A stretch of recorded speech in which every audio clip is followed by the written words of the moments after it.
Convidando primeiramente, por gentileza, vamos receber com todo carinho o Raul Beck, do CPQD. Bom dia a todos, tá? É um prazer estar aqui com vocês, grande BH, tá? Fazendo mais uma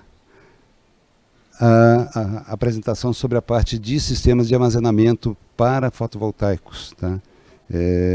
Agradeço a toda a organização, Tiago Fraga, Vanessa, pessoal da FRG, pessoal aqui do Expo Minas, pela oportunidade.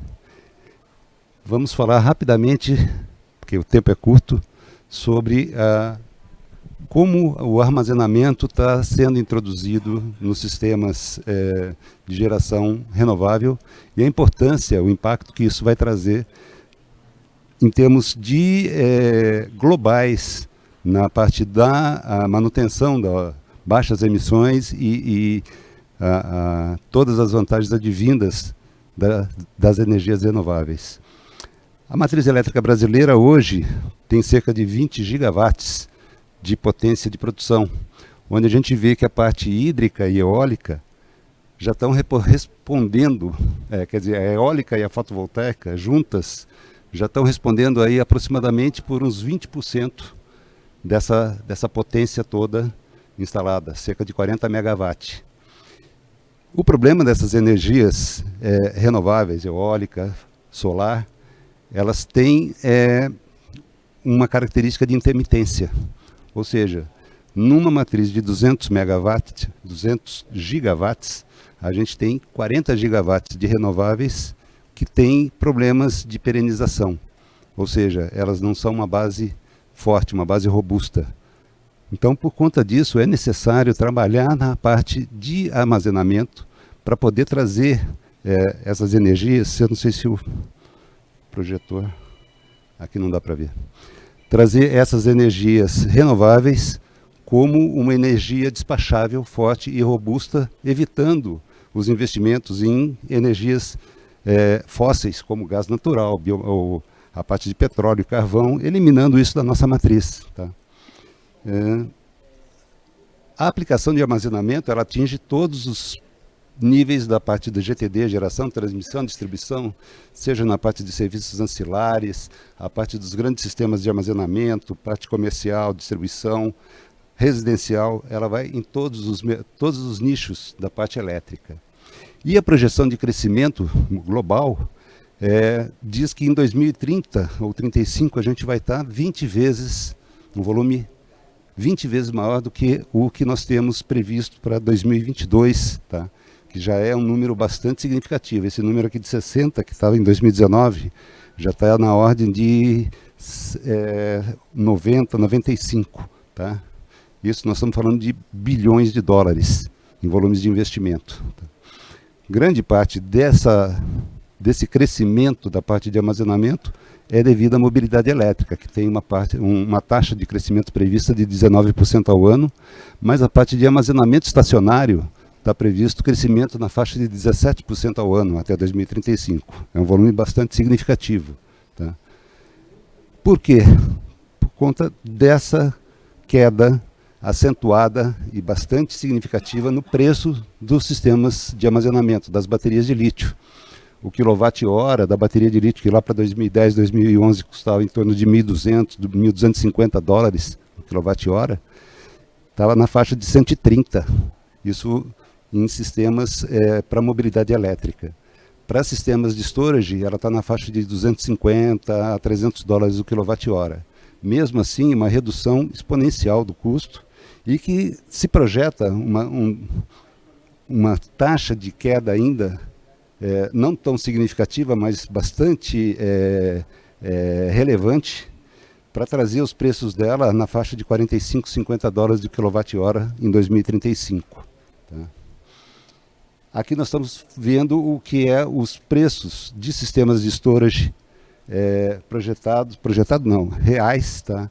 Entre 2019, 2021, 2022 e as projeções de decaimento dos preços dessas baterias para sistemas de grande porte, acima de 100 megawatt-hora, 4 horas de autonomia, 25 megawatt. Tá? Então a gente vê que a queda continua de modo acentuado nos próximos anos, o que vai tornar cada vez mais interessante o uso do storage nas aplicações do setor elétrico de um modo geral. O crescimento projetado, claro, é puxado pelos Estados Unidos, pela China, a América Latina, que vem no verdinho aqui, tem também uma taxa de crescimento bastante significativa nos últimos anos, tá? E se projeta uma grande expansão, principalmente nos países Chile, Argentina, eles vêm puxando bastante essa aplicação aqui na América Latina. Então, aqui mais ou menos a distribuição projetada até 2025, nos países aqui da América Latina, nos Estados Unidos, e as áreas que eles vão estar mais presentes. A gente vê aqui a parte de utility, é o azul mais claro, é onde eles vão estar entrando com maior penetração, tá? A parte comercial logo em seguida, com um volume já bem menor. Residencial também se pronunciando de um modo crescente. Isso nos leva, na América Latina, como é que está o crescimento das instalações. Esses números eram os projetados até 2021, na verdade o realizado até 2020, projetado 21, mas a gente tem aqui uma figura bastante significativa. A gente vê uma presença muito forte do Chile, do México, República Dominicana, Jamaica, mas não vê o Brasil. Tá? Esse é um cenário desolador. A gente não vê o Brasil se destacando nessa área, considerando toda a América Latina. Na verdade, a gente tem agora em 2022 uma grande instalação que eu vou mostrar mais à frente. Então, a gente tem um sistema sendo implantado de 60 MWh, 30 MW de potência pela CETEP. Então a gente vai começar a aparecer nessa estatística aqui, e eu tenho esperança de que isso seja o início de um progressivo aumento dessas instalações no Brasil. Tá? Aqui já devem ter visto em vários estandes aí fora, as soluções para aplicações de pequeno porte, residenciais, comerciais, são inúmeras. E já temos muitas soluções que estão sendo mostradas, inclusive aqui na exposição, por vários fabricantes. Tá? A nível global, os números são assim, impressionantes. Aqui a gente tem as 15, 20 maiores instalações de sistemas de armazenamento no mundo. A gente vê que, apesar da Austrália ter partido na frente, lá no sul da Austrália, em Hornsdale, aquela instalação que foi colocada em 2017 e 2018 como a maior instalação de sistema de armazenamento do mundo pela Tesla, já nem aparece mais aqui, com os 200 megawatts hora de capacidade que ela tem, ela já está fora desse mapa das 20 maiores. A gente vê que, por exemplo, a Califórnia é o estado americano que tem implantado cada vez mais sistemas de storage, sistemas de 1.600 megawatt-hora, 730 megawatt-hora, 1.400 megawatts-hora. Então são sistemas realmente impressionantes. Tá? Podemos observar uma outra tendência, as tecnologias. Quase todas são tecnologias lítio-íon. Tá? Algumas ainda tecnologia de sódio e enxofre, que é uma tecnologia um pouco mais antiga, mas que ela teve uma ascensão, mas não conseguiu se sustentar. E uma coisa interessante, na última linha, é a primeira instalação de uma bateria de tecnologia sódio-íon, feita na China, um sistema pequeno, de 1 megawatt-hora, mas é uma tecnologia, a sódio-íon, ela busca resolver alguns problemas que a bateria lítio-íon apresenta, como disponibilidade de matéria-prima, custo, segurança de operação, mas ainda é uma tecnologia que está amadurecendo. Então, essa instalação, que foi em junho de 2021, lá na China, ela é muito significativa no sentido de ter ter uma prova de demonstração da viabilidade dessa tecnologia sódio-íon nas aplicações comerciais. Aqui algumas fotos dessas grandes instalações. A gente vê, isso aqui era uma grande usina termoelétrica lá na Califórnia, que ela foi totalmente desativada, e aqui foram instalados dois sistemas, aquele de 1.600 megawatt-hora e outro de 730 megawatt-hora. Um que está dentro da usina, propriamente dita, e o outro instalado na parte externa. O outro de Gateway, na Califórnia, também um outro sistema de 250 MWh. E o precursor de quase todos os grandes sistemas, que é o de Hornsdale, lá no sul da Austrália, que hoje já é um sistema considerado pequeno frente aos outros que já estão em operação no mundo. Aqui no Brasil, na chamada 21 da ANEEL, a chamada Estratégica 21, foi desenvolvido vários sistemas experimentais de sistemas de storage. Inclusive, CPQD participou num projeto junto com a CETEP para desenvolver uma bateria nacional, que é essa que vocês veem do lado direito, totalmente projetada, desenvolvida, construída e em operação, feito aqui no Brasil. Tá? Então esse é um marco histórico. CPQD, PHB participaram no desenvolvimento desse produto, que está em operação lá no campus do IEE, da USP, como uma prova piloto em operação. Tá?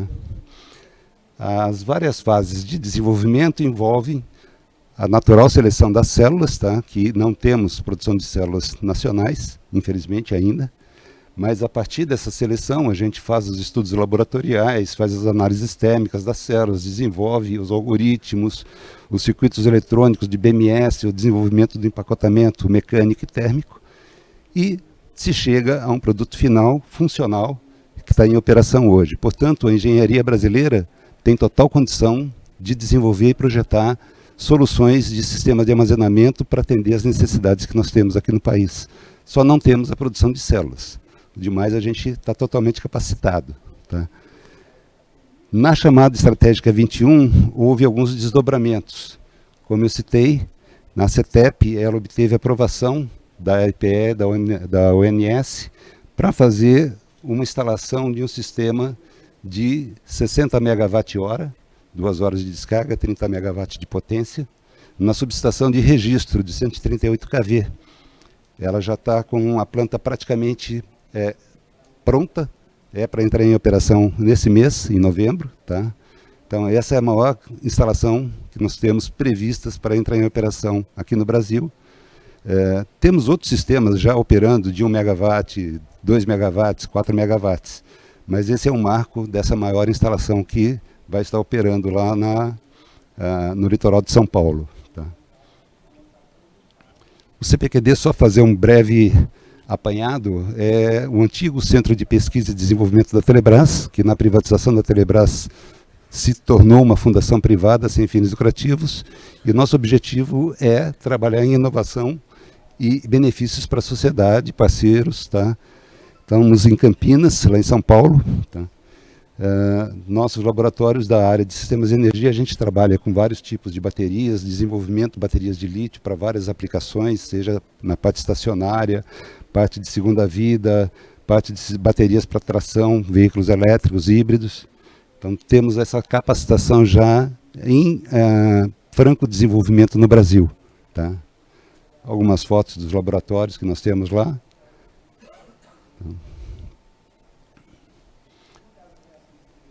Então, essa infraestrutura a gente vem trabalhando desde a década de 90 no desenvolvimento de novas tecnologias em sistemas de acumulação de energia. Então, a gente traz um histórico bastante significativo nessa área de baterias e sistemas de acumulação. E ficamos à disposição, caso alguém tenha interesse de conhecer, de nos visitar. Estamos lá em Campinas e os contatos estão aí. Muito obrigado.